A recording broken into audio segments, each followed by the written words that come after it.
जय श्री कृष्णा मित्रों, मेरे चैनल पर आपका दिल से हार्दिक स्वागत है।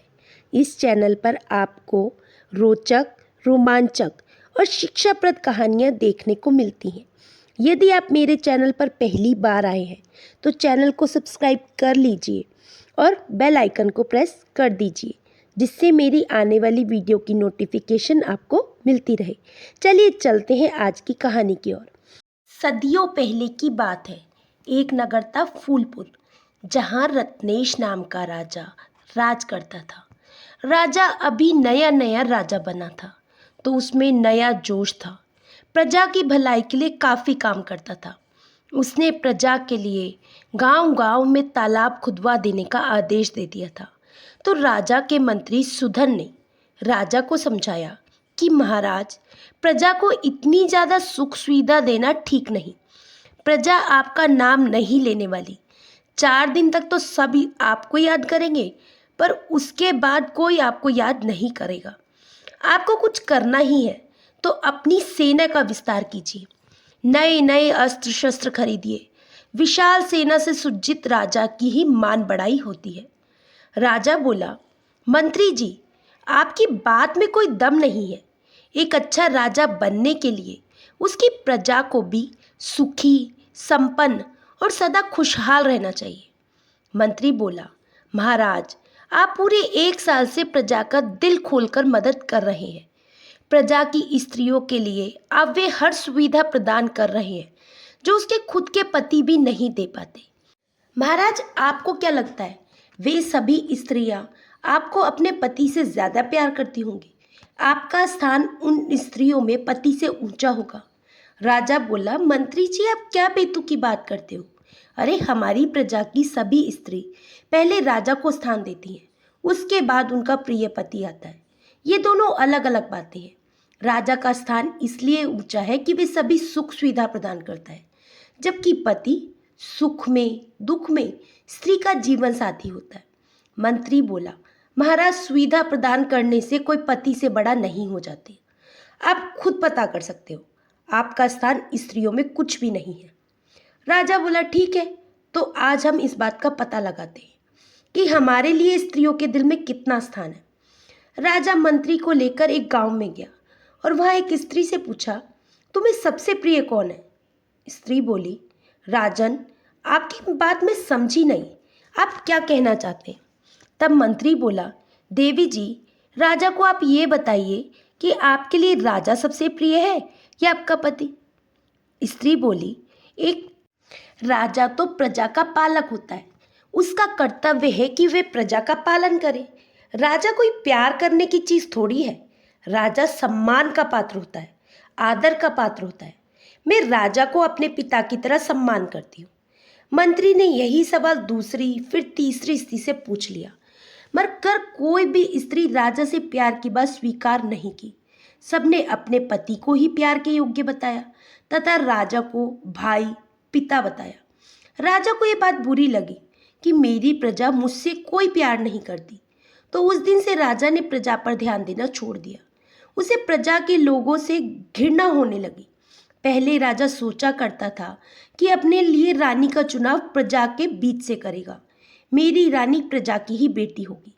मगर जब जान लिया कि प्रजा के दिल में राजा के लिए प्यार होता ही नहीं है, तो वो सोच लेता है कि प्रजा की बेटी भी मुझसे प्यार नहीं कर सकती।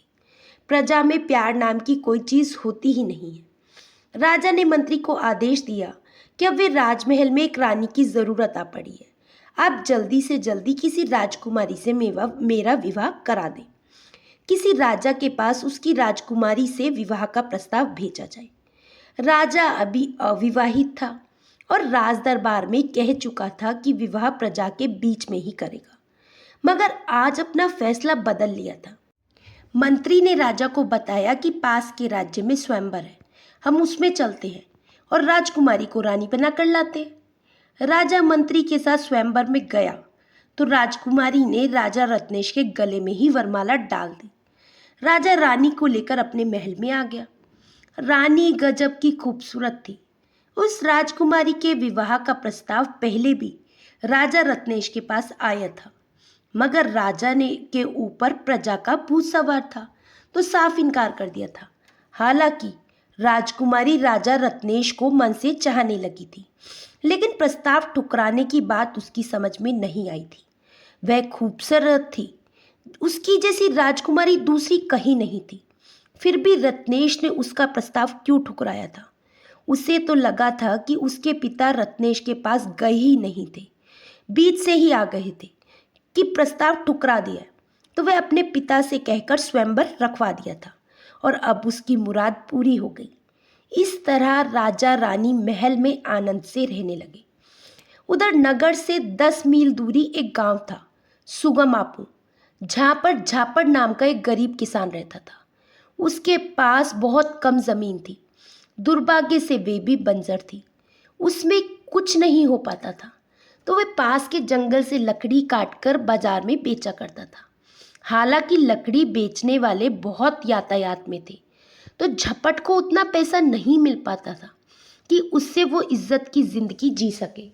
झापड़ किसी तरह अपना पेट भर पाता था। अकेला था तो थोड़े से में गुजारा हो जाता था।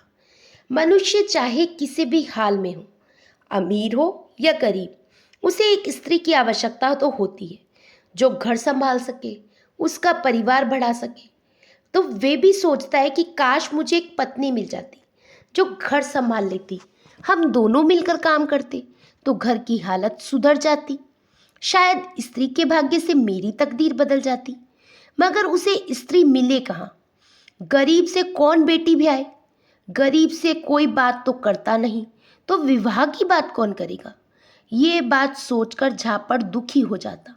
लेकिन कहते हैं भगवान के दरबार में कोई अमीर गरीब का तराजू नहीं है कि तोल कर तय किया जाए कि कौन अमीर और कौन गरीब। उनका न्याय सबके साथ बराबर होता है। वे राजा के लिए रानी बनाते हैं तो गरीब का भी एक जोड़ा बनाते हैं, जो जोड़ा झापड़ का भी बना था। अब भगवान किसको कहाँ मिले दे और कहाँ बिछाड़ दे, ये कोई नहीं जानता। झापड़ जिस लकड़ी के टाल पर अपनी लकड़ी बेचता था, उस पर एक स्त्री भी लकड़ी बेचा करती थी। वे भी अत्यंत गरीब थी। उसके माता पिता अब नहीं रहे थे, तो उसका विवाह कौन कराता? जमाना पुराना था, स्त्रियां शालीन और शर्मीली होती थी। वे अपने पति को परमेश्वर मानती थी। तो उस स्त्री का जब कोई था नहीं, तो टाले वाले से बोली कि अब मेरे माता पिता नहीं है, तो आप ही माता पिता हो, अब आप अपना कर्तव्य समझो। टाल वाला भी चतुर था, अपना कर्तव्य समझ गया और जब झापड़ टाल पर गया तो बोला, देखो जिंदगी की गाड़ी अकेले कितने दिन खींचोगे, अब विवाह कर लो। झापड़ बोला, मालिक काहे गरीब का मजाक करते हो, भला मेरे को कौन लड़की देगा? टाल वाला बोला, मैं दूंगा तुझे लड़की। वो उस स्त्री को बुलाया और झटपट झापड़ का विवाह करा दिया। झापड़ ने सपने में भी नहीं सोचा था कि तुरंत साथ में पत्नी लेकर लौटेगा। वे बहुत खुश होकर पत्नी के साथ घर लौट आया, तो स्त्री को भी एक सहारा मिल गया था। किसी भी स्त्री को जब पति मिल जाता है तो वे अपने भविष्य की चिंता से मुक्त हो जाती है। उसका भविष्य संवारना, उसकी देखभाल करना, उसकी सुरक्षा करना पति का काम हो जाता है।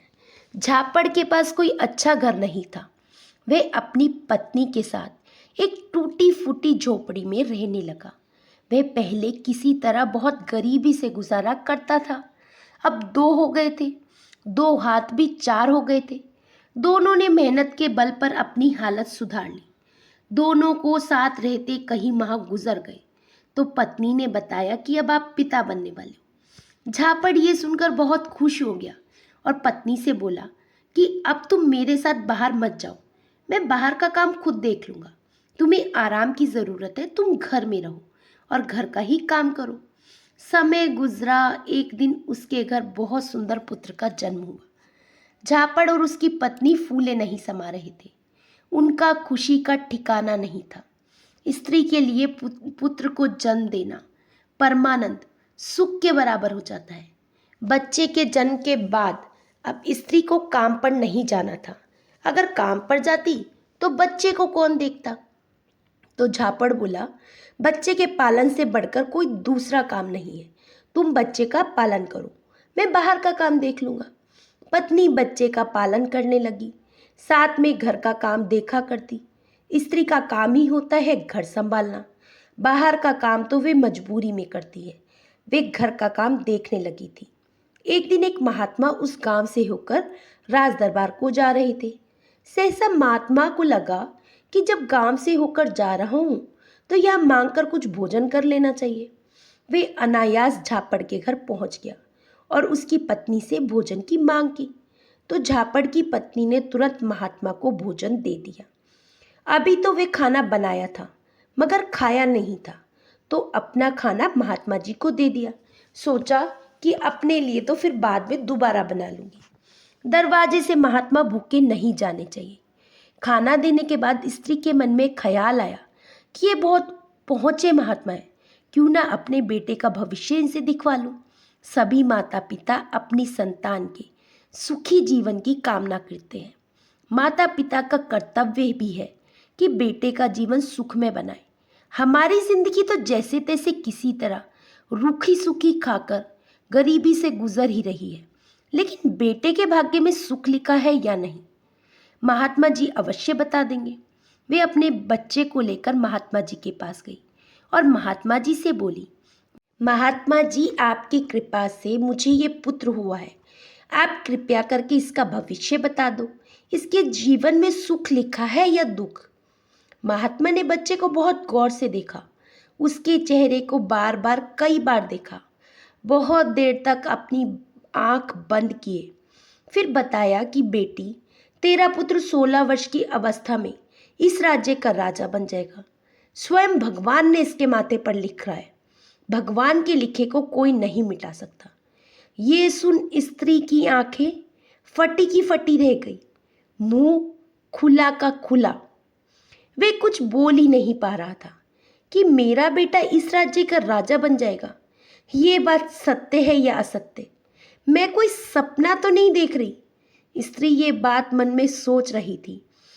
महात्मा अपनी बात कह चुके थे, उनकी बात गांव की कई स्त्रियों ने भी सुन ली थी, तो वे पूरे गांव में खबर फैल गई, झापड़ का बेटा बड़ा होकर इस राज्य का राजा बनेगा। अब महात्मा ने कह दिया तो यही होकर रहेगा। गांव की कुछ स्त्रियां संचार का मजबूत साधन होती थी। कोई खबर पूरे गांव को बतानी हो या कोई अफवाह फैलानी हो, उस तरह की स्त्री के कान में खबर पहुंच जानी चाहिए। क्या मजाल थी कि कोई खबर जाने बिना रह जाए। ये खबर पूरे गांव में फैल गई कि झापड़ का बेटा बड़ा होने पर राजा बनेगा। जैसा कि हर गांव में भले और बुरे दोनों तरह के लोग निवास करते हैं। भले लोग जब किसी की अच्छी खबर सुनते हैं तो वह भी खुश हो जाते हैं, मगर बुरे लोग जब किसी की खबर सुनते हैं तो उदास हो जाते हैं। उनके घर उस दिन भोजन नहीं बनता। अक्सर विद्वान लोग कहते हैं कि बुरे इंसान अपने दुख से उतने दुखी नहीं होते जितना कि किसी की सुख को देखकर हो जाते हैं। वहीं बुरे लोग किसी की खुशियों में शामिल ही नहीं होते, और गलती से हो भी जाए तो नुकसान पहुंचाने के लिए होते हैं, चुगली करने के लिए होते हैं। उस गांव में भी एक आदमी था जिसका नाम कीरत था, जो दिखावे के लिए तो खुश था परंतु मन से बहुत दुखी था। उधर महात्मा को राजदरबार जाना था तो राजदरबार पहुंच गए थे। राजा रत्नेश के यहाँ एक सुंदर कन्या का जन्म हुआ था। रानी ने एक अपनी ही तरह खूबसूरत राजकन्या को जन्म दिया था। राजा रानी अति प्रसन्न थे। राजा ने मंत्री को भेजकर जंगल से महात्मा जी को बुलवाया था। मंत्री ने महात्मा से नहीं बताया था कि राजा ने आपको महल में क्यों बुलाया है, बस इतना कह दिया था कि राजा ने आपको बुलाया है। महात्मा महल में पधारे और राजा से पूछा, राजन, आपने मुझे यहाँ क्यों बुलाया है? राजा ने कहा, हमारे महल में एक राजकुमारी का शुभ आगमन हुआ है। हम अपनी राजकुमारी का भविष्य जानना चाहते हैं। कृपया करके आप हमारी राजकुमारी का भविष्य बताइए। महाराज ने कन्या को बहुत गौर से देखा, फिर भविष्यवाणी की, राजा, आपकी बेटी का जीवन बहुत लंबा है। ये 100 साल तक जिएगी और रानी बनकर राज करेगी, लेकिन राजकुमारी का विवाह एक गरीब किसान के बेटे से होगा। राजकुमारी और किसान का बेटा राजा रानी बनकर इस राज्य पर बरसों तक राज करेंगे। इतना बात सुनते ही राजा घबरा गया। बोला, महात्मा जी, जरा आप ध्यान से देखिए, आपको देखने में कोई त्रुटि हो रही है। एक राजकुमारी दरिद्र से कैसे ब्याही जा सकती है? महात्मा ने बताया, राजन, मैंने देखने में कोई गलती नहीं की है। स्वयं विधाता ने ऐसे लिख रखा है, और विधाता की लेखनी को ना तो राजा मिटा सकता है और ना एक महात्मा। आप इसके लिए चिंता मत करो। आपकी बेटी चाहे गरीब से ब्याही जाए या राजकुमार से, रानी ही बनकर रहेगी। इतना कहकर महात्मा वहां से चले गए। राजा बेटी की चिंता में महात्मा को दक्षिणा देना ही भूल गया। राजा ने अपने मन में ठान लिया कि हम विधाता के लिखे को मिटाकर दिखा देंगे। वाह रे विधाता, तुम मेरी बेटी का तकदीर गरीब के साथ कैसे लिख सकते हो? भला एक गरीब भिखारी किसान का बेटा हमारा दामाद कैसे बनेगा? मैं विधाता की लेखनी को तोड़ दूंगा। मैं अपनी बेटी की तकदीर बदल दूंगा। सबसे पहले मैं उस झाड़ को ही खत्म कर दूंगा। हम उस पौधे की जड़ से ही मिटा देंगे। जब बांस ही नहीं रहेगा तो बांसुरी कैसे बनेगी? और जब बनेगी ही नहीं तो बजने का सवाल ही नहीं उठता। राजा ने विचार किया कि मैं उस बालक का पता जरूर लगा लूंगा। महात्मा ने जरूर पहले उस बालक को कहीं देखा है, और देखा है तभी भविष्यवाणी की होगी। और गांव में कोई खबर हो और पूरे गांव के लोग नहीं जानते हो, ऐसा हो नहीं सकता। राजा गांव में घूमकर पता लगाने लगा कि राजकुमारी के जन्म के दिन या उससे कुछ दिन पहले कौन कौन से बच्चे हमारे राज्य में जन्म लिए हैं। राजा गांव गांव अपना भेष बदलकर रोज घूमने लगा। राजा कई दिन इधर उधर घूमता रहा, मगर राजा को कोई ठोस प्रमाण नहीं मिल पाया। संयोगवश राजा सुगमपुर में पहुंच गया। राजा को सबसे पहले उस गांव में वही आदमी मिल गया जो झापड़ के बच्चे की भविष्यवाणी सुनकर मरा जा रहा था कि हमारे बगल का झापड़ किसान का बेटा राजा कैसे बन जाएगा। लगता है महात्मा का दिमाग बूढ़ा हो गया है, जिसके कारण वह गड़बड़ कर रहा है, उल्टी सीधी भविष्यवाणी कर देता है। वे राजा को साधारण आदमी समझ उससे बोला, अरे भैया, आजकल दरिद्र भिखमंगे भी राजा बनने के सपने देखने लगे। एक पागल महात्मा ने झापड़ के बेटे को राजा बनने की भविष्यवाणी कर डाली है। राजा ने पूछा, आप जानते हो उस झापड़ किसान को? तब कीरत बोला, अवश्य जानता हूँ, परंतु आप कौन हो और ऐसा क्यों पूछ रहे हो? तब बदले हुए वेशधारी राजा ने बताया कि मैं उस बालक को अपने साथ ले जाना चाहता हूँ, बहुत दूर देश में। कीरत बोला, अवश्य तुम ऐसे बालक को बहुत दूर ले जाओ, इतना दूर ले जाओ कि वे वापस ना आ सके। तब भेष बदले हुए राजा बोला, भाई तुम पहले उस बालक को मुझे दिलवा दो, बदले में मैं तुम्हें 1000 स्वर्ण मुद्राएं दूंगा और किसान को भी 1000 स्वर्ण मुद्रा दूंगा। कीरत बोला, वाह भैया, मैं आपको ही तलाश रहा था। उस दिन से सो नहीं पाया हूँ जब से सुना है कि ससुरा राजा बन जाएगा। आप तो मेरे लिए भगवान बनकर आए हो। उस दुष्ट को ले जाओ। चलो, मैं आपको उस दुष्ट बालक का घर दिखा देता हूँ। राजा व्यापारी बन कीरत के साथ झापड़ के घर गया और बोला, मैं एक व्यापारी हूँ। जंगल के एक महात्मा ने मुझे आपके पास भेजा है। वो बताया है कि आपके घर एक महान बालक का जन्म हुआ है। वे आगे चलकर राजा बनने वाला है। आप उस बालक को मुझे दे दो। ये बात सुन झापड़ और उसकी पत्नी भड़क उठे। हम भले ही गरीब सही, पर बेटा क्यों किसी को दूं? तब राजा ने कहा, देखो, मैं एक व्यापारी हूँ। मुझे जंगल के महात्मा ने खुद अपने मुख से बताया है कि तुम्हारा बेटा बड़ा होकर राजा बनेगा, मगर महात्मा ने मेरे को जिम्मेदारी दी है कि उस बालक को जब राजा बनना है तो उसमें राजकुमारों के सभी गुण भी होने चाहिए। तो तुम उसे अच्छे से गुरुकुल में ले जाकर राजकुमारों के साथ शिक्षा दिलवा दो। झापड़ बोला, सेठ जी, हम गरीब आदमी हैं, 2 वक्त भोजन मुश्किल से जुटा पाते हैं। हम इस लड़की को शिक्षा कैसे दिलवा सकते हैं? राजा बोला, मुझे सब पता है कि तुम लोग इस बालक को शिक्षा नहीं दिलवा सकते। तुम लोग ठहरे गरीब, धन कहाँ से लाओगे? और तुम्हारा पुत्र हमेशा के लिए थोड़े मांग रहा हूँ। जब वे बड़ा हो जाएगा, जब इस राज्य का राजा बन जाएगा, तो स्वतः तुम दोनों को अपने पास बुला लेगा। और मेरा स्वार्थ इतना है कि मेरे को पूरे राज्य में बिना कर लिए व्यापार करने की अनुमति दे देगा। और मैं तुम लोगों की भलाई के साथ साथ 1000 स्वर्ण मुद्रा भी दे रहा हूँ। कीरत भी राजा के हाँ में हाँ मिला रहा था। बोला, भैया झापड़, ऐसा मौका बार बार नहीं आता। आम के आम और गुठली के भी दाम मिल रहे हैं, लपक लो। 1000 सोने के सिक्के तुम्हारे बाप दादा ने भी नहीं देखे होंगे, मगर तुम्हारी किस्मत ही कुछ अलग है। बेटा राजा बनने वाला है, तुम देर मत लगाओ, इस व्यापारी को बेटा दे दो। थोड़ा झिझकते हुए झापड़ ने 1000 स्वर्ण मुद्रा ले ली और अपने बेटे को दे दिया। राजा उस बालक को गुरुकुल ले जाने के बहाने बीच जंगल में लेकर चला गया। राजा ने सोचा कि उस बालक को तलवार से हत्या कर देता हूँ। वे तलवार निकाल कर चलाना भी चाहा, मगर उसकी अंतरात्मा पुकार उठी, राजा ये क्या कर रहे हो? एक अबोध बालक पर तलवार चला रहे हो? कितने बड़े कायर हो। राजा अंतरात्मा की आवाज़ से डर गया और अपना फैसला बदल लिया। वे सोचने लगा, अपनी बेटी के जन्मोत्सव पर किसी बालक की हत्या करना ठीक नहीं रहेगा। राजा उस बालक को एक संदूक में बंद कर नदी में बहा देता है। सोचा, संदूक में पानी भर जाने पर वह स्वतः ही मर जाएगा। बॉक्स नदी की धार में आगे बढ़ चला। उसी नदी में एक सेठ, जिनका नाम दया सिंधु था, नहा रहे थे। पानी में आ रहे बक्से को देखकर उन्होंने सोचा, अवश्य ही कोई बहुमूल्य चीज इस सिंदूक में आ रही है। दया सिंधु ने जब बक्से को पानी से बाहर निकाला तो उसमें एक सुंदर सा बालक देखकर बहुत खुश हुई।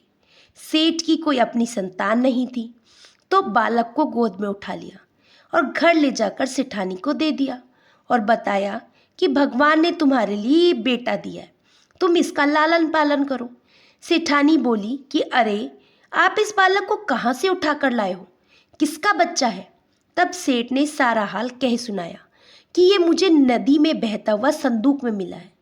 सेठानी सेठ पर अति प्रसन्न हुई कि यह आपने बहुत अच्छा किया, हम इस बच्चे को बहुत बेहतर ढंग से पालन करेंगे। इस तरह दोनों बच्चे पलने लगे।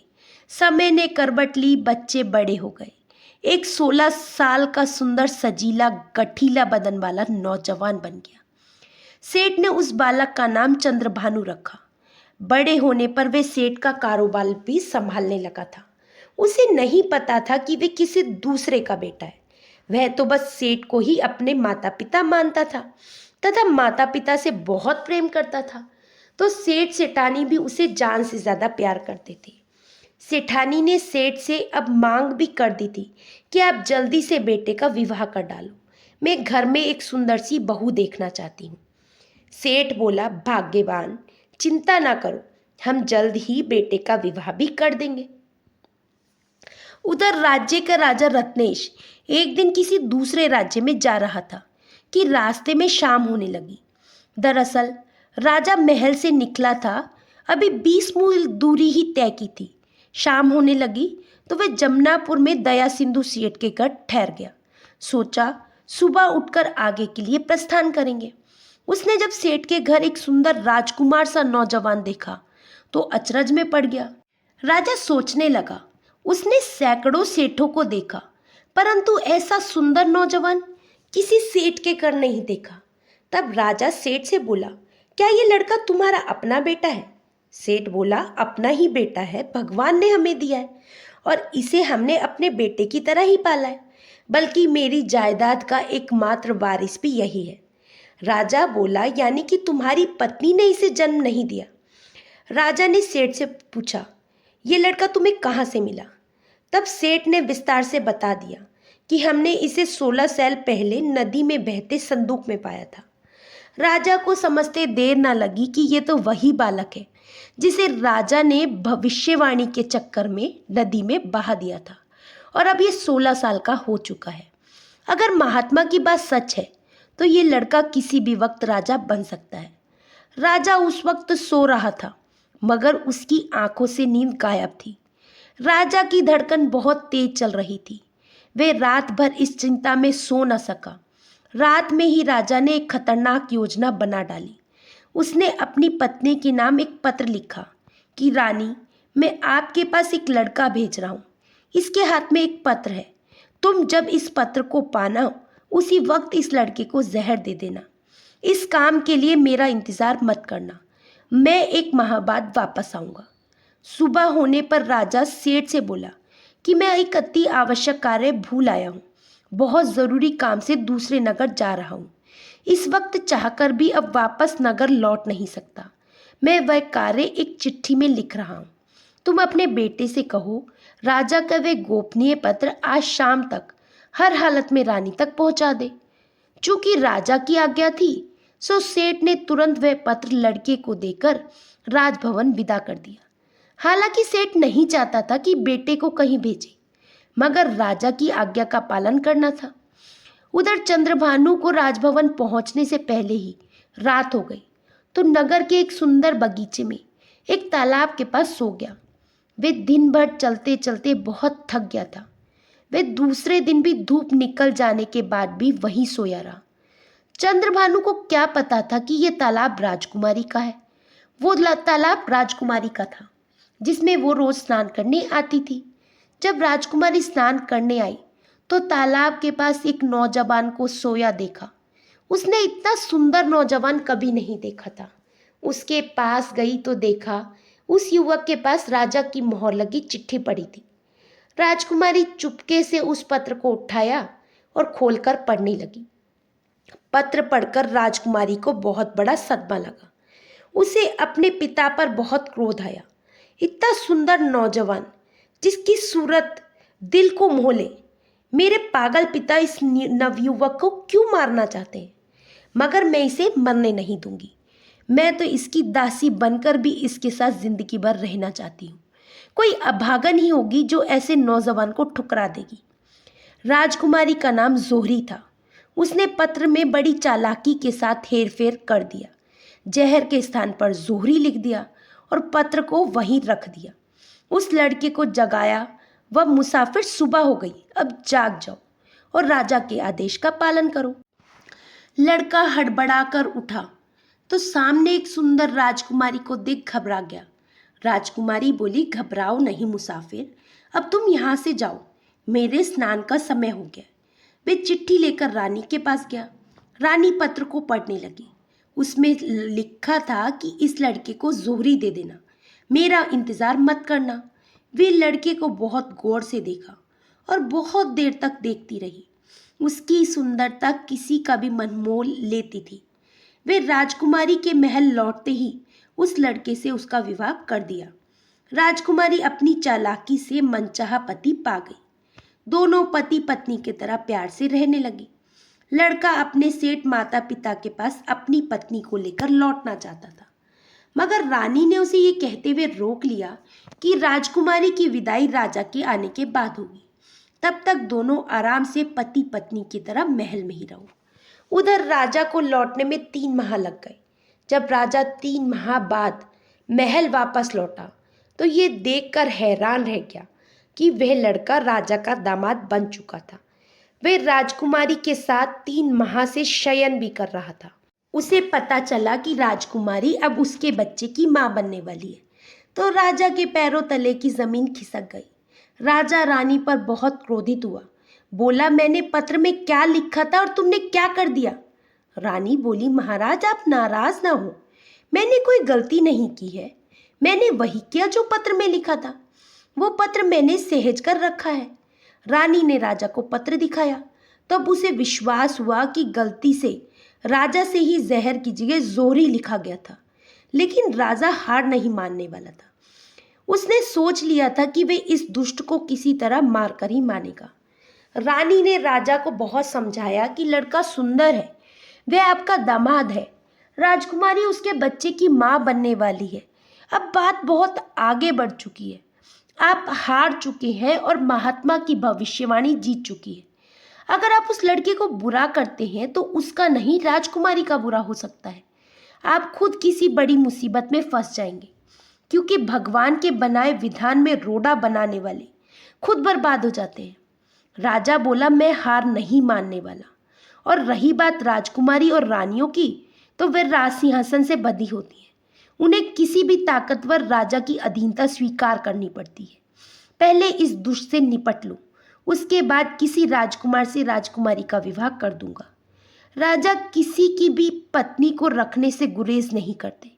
राजकुमारी किसी भी राजा से ब्याह दी जाएगी। राजा रानी को वहां से हटा दिया। वे उस लड़के को बुलाया और बोला, तुम मेरी अनुपस्थिति में धोखे से राजकुमारी से विवाह कर लिया है, परंतु मैं इस विवाह को वैध नहीं मानता। राजकुमारी का विवाह तुम्हारे साथ एक खेल मात्र था। अब तुम राजकुमारी के पति नहीं हो, क्योंकि तुम्हें मेरी अनुमति नहीं मिली है। अगर तुम सचमुच राजकुमारी से प्रेम करने लगे हो तो तुम्हें मेरा एक काम करना होगा। यहाँ से 30 कोस दूर एक जंगल में एक राक्षस रहता है। उसने एक दूध देने वाला बैल पाल रखा है। यदि तुम उस बैल का दूध लाकर देते हो तो राजकुमारी तुम्हारी, वरना राजकुमारी को भूल जाओ। राजकुमारी पिता से बोली, पिताजी ये आप क्या कर रहे हो? बेशक आप मुझे राज्य मत दो, मगर मेरे पति की जान संकट में मत डालो। राजा से राजकुमारी ने बहुत निवेदन किया कि वे मेरे पति को किसी राक्षस के पास ना भेजो। आप राक्षस से मरवाने के लिए ही मेरे पति को वहां भेज रहे हो। तब चंद्रभानु बोला, राजकुमारी आप चिंता ना करें, मैं सकुशल वापस लौटूंगा। राजकुमारी उसे विदा करते वक्त सारी बात बता दी कि वास्तव में राजा तो उसे बहुत पहले मरवाना चाहते थे, परंतु तुम मुझे पसंद आ गई, इसीलिए चिट्ठी में मैंने फेरबदल कर दिया। अब चूंकि तुम मेरे पति हो, इसीलिए हर वे बात बता देना चाहती हूँ कि जिससे तुम्हारा भला हो। राजा प्रतिशोध की ज्वाला में चल रहा है, किसी भी तरह तुम्हें मरवाना चाहता है। उसे अपनी बेटी की खुशियों की चिंता नहीं, बल्कि अपने अहंकार की चिंता है। तुम बहुत बचक के जाना और 7 दिन में वापस आ जाना, नहीं आए तो मैं अपनी जान दे दूंगी। राजकुमारी को आश्वासन दे लड़का बैल का दूध लाने भयानक राक्षस के पास चल पड़ा। 10 कोस उत्तर चलने के बाद उसे एक नगर मिला। उस नगर में अब एक भी आदमी नहीं रहा करता था। चंद्रभानु को बड़ा आश्चर्य हुआ।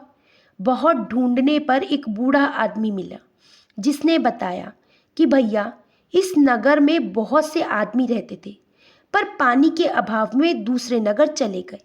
नगर के बीचों बीच एक कुआं है, जिसमें हर वक्त मीठा और ठंडा पानी रहता था। अब पानी खारा और गर्म निकलता है। तुम तो जानते हो, पानी बिना मनुष्य का जीवन नहीं है। तो सभी नगर को छोड़कर चले गए। अब कोई कोई ही घर में बच्चा है। तुम्हारे पास कोई उपाय हो तो बताए, इसका क्या कारण है? लड़का बोला, अवश्य बताऊंगा, परंतु लौटते वक्त, तब तक इंतजार करो। जब लड़का आगे बढ़ा तो बहुत बड़ा बगीचा मिला। उसकी रखवाली एक बूढ़ा आदमी कर रहा था। बहुत बड़ी बगीचा होने के बाद भी किसी पेड़ पर कोई फल नहीं लगा था। तब लड़के ने उस बूढ़े से फल ना लगने का कारण पूछा, तो उसने बताया कि 10 वर्षों से ये बगीचा फल नहीं दे रहा। तुम्हारे पास कोई उपाय हो तो बताओ। तब चंद्रभानु बोला, आप वक्त का इंतजार करो, लौटते वक्त अवश्य बताऊंगा। चंद्रभानु जब आगे बढ़ा तो उसे एक विचित्र नदी मिली, जिसमें एक नाव थी, जिसपे एक आदमी बैठा था। वह अपने आप को इस पार से उस पार जा रही थी।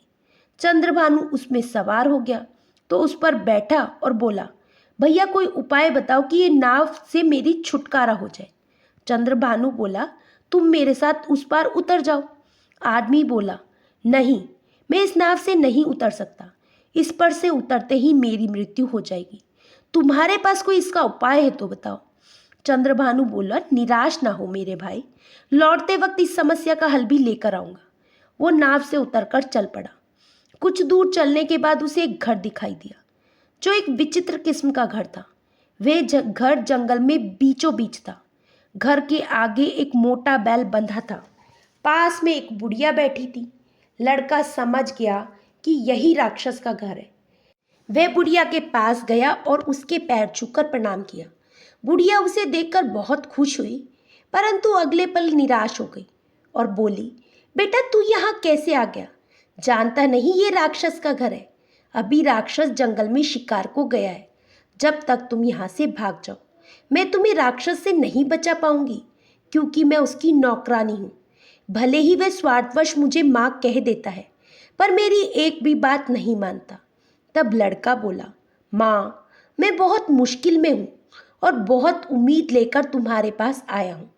फूलपुर के राजा रत्नेश ने मेरी पत्नी को मुझसे छीन लिया है और उसे कैद में रखा है। वे राक्षस के बैल का दूध मुझसे मांग रहा है। उसे लेकर जाने के बाद ही वे मेरी पत्नी को आज़ाद करेगा। जब मैं यहाँ आ रहा था तो रास्ते में एक नगर मिला जिसमें एक कुआं था। कभी उसमें मीठा पानी हुआ करता था, मगर अब खारा हो गया। माँ, मुझे रास्ते में एक बगीचा भी मिला जिसमें 10 वर्ष से फल नहीं आ सके। उसका कारण क्या है? और आते वक्त रास्ते में एक नदी में नाव मिली जिस पर एक आदमी स्वतः कैद है। उसको छुटकारा कैसे मिलेगा? बुढ़िया बोली, पहली बात तो बेटा ये है कि बैल दूध कभी देता नहीं। राजा तुम्हें साजिश के तहत राक्षस से मरवाने के लिए यहाँ भेजा है। तुम उसके लिए अपनी गर्दन उतार कर सामने रख दोगे, तब भी वे तुम्हारी पत्नी को तुम्हें नहीं लौटाने वाला। कुत्ते की दुम कभी सीधी नहीं होती। राजा गरीब से नफरत करता है। तू उस बैल को साथ लेते जाओ और राजा से बोलना दूध लेकर आने में समय लगता, तब तक दूध खराब हो जाता, इसीलिए बैल साथ लाया। राजा खुद दूध निकाल ले। दूसरी समस्या, कुआं का खारा पानी का है तो उसमें एक हीरे की चट्टान आ पड़ी है। उसे निकलते ही पानी पुनः मीठा हो जाएगा। बगीचा फल नहीं दे रहा तो उस बगीचे में एक जामुन का पेड़ है जिसकी जड़ में सोने का चूहा रहता है। वह जहाँ की मिट्टी खोद देता है वहाँ सोना बन जाता है। हर पेड़ के नीचे धातु हो जाने से पेड़ फल नहीं दे रहे। चौथा प्रश्न है कि नाविक को आज़ादी कैसे मिले? तो कोई भी राजा अगर नदी पार कर रहा हो तो उस पर आदमी धोखे से पतवार थमाकर उतर जाए तो वह आदमी नहीं मरेगा, बल्कि अब पतवार वाला आदमी उतरने पर मर जाएगा। तो बुद्धिमानी से राजा को उस नाव पर भेज दो, तभी राजा से बच पाएगा। तुम्हें तुम्हारी पत्नी मिल जाएगी और पत्नी का राज तुम्हें मिल जाएगा। अब जल्दी से बैल को लेकर नदी पार कर जाओ, वरना राक्षस के आने का वक्त हो चुका है। लड़का बैल को लेकर नाव पर आ गया। नाविक तो चंद्रभानु के इंतजार कर रहा था। नाविक उसे आते देख बहुत खुश हुआ। तब चंद्रभानु ने नाविक को बताया, भैया, जिस दिन कोई राजा नदी पार करे तुम बातों में उसे उलझाकर पतवार उसे थमा देना और जल्दी से नाव से उतर जाना। जब राजा नाव की कैद में आ जाएगा, लाख कोशिश करने के बाद भी वे नाव से नहीं उतर पाएगा। तुम उस राजा से पतवार थमा उतरने वाली बात मत बताना। नाविक बोला, भैया, अब मैं राजा कहाँ से लाऊं? तब चंद्रभानु ने बताया कि उसकी भी फिक्र मत करो, 1-2 रोज में ही राजा यहाँ आएगा। चंद्रभानु बैल को लेकर उतर गया, बगीचे में आ गया। वे बगीचे के रखवाले को बताया, भैया, एक सोने का चूहा सब तमाशा कर रहा है। वे जामुन के पेड़ के नीचे है, उसे निकालकर मुझे दे दो। तुम्हारा बगीचा अगले साल से फल फूल देने लगेगा। उसने चूहा निकाल लड़के को दे दिया। वे नहीं जानता था कि ये चूहा मिट्टी को सोने में बदल देता है। चूहा और बैल को लेकर चंद्रभानु आगे बढ़ गया। अब वे कुएं वाले नगर में पहुंचा। उसने वहां के बूढ़े को बताया कि बाबा, इस कुएं के अंदर एक पत्थर है, काला पत्थर, तुम उसे निकलवा दो, वे जल को दूषित कर रहा है। बूढ़े ने मजदूर लगवाए और वो काला पत्थर निकलवा दिया और चंद्रभानु के साथ भिजवा दिया। बूढ़ा नहीं जानता था कि वे पत्थर नहीं, हीरा है। एक गाड़ी हीरा लेकर लड़का राजा के सामने हाजिर हुआ। उसने राजा से बोला, माफ करना महाराज, दूध लाने में कई दिन लग जाते और दूध रास्ते में ही खराब हो जाता, तो मैं बैल को ही साथ ले आया। आप स्वयं बैल का दूध निकाल लें। राजा बोला, नहीं, तुमने कहा नहीं माना है, तुम्हें बैल का दूध लाना था, तुम ला नहीं सके, अब राजकुमारी तुम्हें नहीं मिलने वाली। लड़का बोला, महाराज, अभी तक आप राजकुमारी की चिंता से बाहर नहीं निकल पाए। अरे, आपके लिए एक गाड़ी हीरा उपहार में लेकर आया हूँ, आप अपने आँख से देख लो। एक गाड़ी हीरा एक नदी की नाव पर भरा पड़ा है, उसे पहले आप हासिल कर लो, फिर हम राजकुमारी पर आगे बात करेंगे। इच्छा होगी तभी राजकुमारी को मुझे लौटाना, वरना मैं भी राजकुमारी से कोई प्रेम नहीं करता। राजकुमारी जैसी मुझे बहुत राजकुमारियाँ मिल जाएंगी। राजा को संतोष हुआ कि ये राजकुमारी को नहीं चाहता। ये मेरे लिए शुभ लक्षण है। राजा अब हीरे के लालच में आ गया। राजा चंद्रभानु से बोला, उपाय बताओ, कैसा हीरा प्राप्त करना है। चंद्रभानु ने बताया कि यहाँ से 20 कोस दूर एक नदी बह रही है। उसमें एक नाव है जो अपने आप आर पार जा रही है। आप उस पर चढ़ जाना और उस पार के आदमी को धक्का देकर उतार देना। उस नाव के अंदर 100 गाड़ी हीरा लदा है। उसे कैसे लाना है इस पर आपको खुद फैसला लेना है। राजा बिना देर करे निकल पड़ा। जाने से पहले लड़के को चेतावनी देता गया कि राजकुमारी से दूरी बनाकर रखना। आने के बाद मैं फैसला लूँगा कि क्या करना है। रानी से बोल गया कि इसे राजकुमारी से मिलने मत देना। राजा जब नाव पर गया तो झटके से पतवार उठा ली और उस आदमी को धक्का देकर नाव से उतार दिया। उतरते ही आदमी जोर जोर से हंसने लगा। बोला, मूर्ख राजा, अब जिंदगी भर नाव चलाते रहो, ये नाव तुम्हें उतरने ही नहीं देगी। राजा रोते हुए उस आदमी से उपाय पूछने लगा। भैया, कोई तो उपाय होगा कि मैं नाव से उतर सकूं। तब वे आदमी बोला, जिसने तुम्हें यहाँ भेजा है वही उपाय भी जानता है। राजा बहुत पछता रहा था। अब उसकी समझ में आ गया था कि महात्मा की भविष्यवाणी सच होने वाली है। अवश्य ही वे चंद्रभानु राजा बनने वाला है। उधर रानी चंद्रभानु से बोली कि तुम मेरे जमाई हो, तुम एक राजकुमार के साथ तीर रह सकती हो। किसी भी पति पत्नी के बीच में बाधा नहीं बनना चाहिए। मैं राजा की आज्ञा का पालन कर अपने ऊपर पाप नहीं ले सकती। वे आराम से खुशी खुशी राजकुमारी के साथ रहने लगा।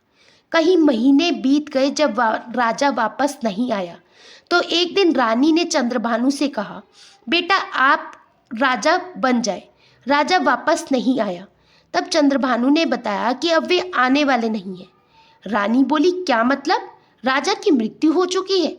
तब चंद्रभानु ने बताया कि एक लालच के कारण वे नाव में बंधक बन चुके हैं।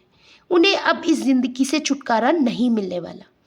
रानी माँ, आप जब तक चाहो इस राज्य पर शासन करो। हमको राज्य का राजा बनने का कोई लोभ नहीं। तब रानी बोली, बेटा जब राजा ही नहीं तो मैं रहकर क्या करूँगी? मुझे भी उसी नाव पर भिजवा दो और तुम अपना राजपाट संभालो। रानी भी उसी नाव पर चली गई। राजा रानी के साथ नाव पर ही रहने लगा। राजा रानी से कहने लगा, महात्मा के वचन सत्य हुए। मैं एक राजा होकर भी चंद्रभानु का कुछ नहीं बिगाड़ पाया। इधर बहुत दिन बीत जाने पर सेठ का लड़का घर वापस नहीं आया तो सेठ जी ने राजमहल में पता लगाने के लिए आए। वे राजमहल में अपने पुत्र को राजा बने देखकर बहुत खुश हुए। नए राजा ने सेठ माता पिता को अपने महल में ही रहने की व्यवस्था कर दी। उधर किसान माता पिता, जो कि राजा के असली माता पिता थे, वे पता लगाने के लिए महल में पधारे कि मेरा बेटा राजा बना या नहीं। वह भी अपने बेटे को राजा देखकर बहुत खुश हुए। चूंकि राजा उन्हें पहचानता नहीं था, परंतु बताने पर सब कुछ जान गया और उन्हें भी महल में रोक लिया। सभी साथ साथ खुशी खुशी रहने लगे। आशा करती हूँ दोस्तों आपको ये कहानी अच्छी लगी होगी। कहानी अच्छी लगी हो तो चैनल को सब्सक्राइब कर लीजिए और वीडियो को लाइक शेयर कमेंट करना ना भूलिएगा। फिर मिलेंगे दोस्तों एक नई कहानी और एक नए विचार के साथ। तब तक हंसते रहिए, मुस्कुराते रहिए, स्वास्थ्य का आनंद लीजिए। जय श्री कृष्णा।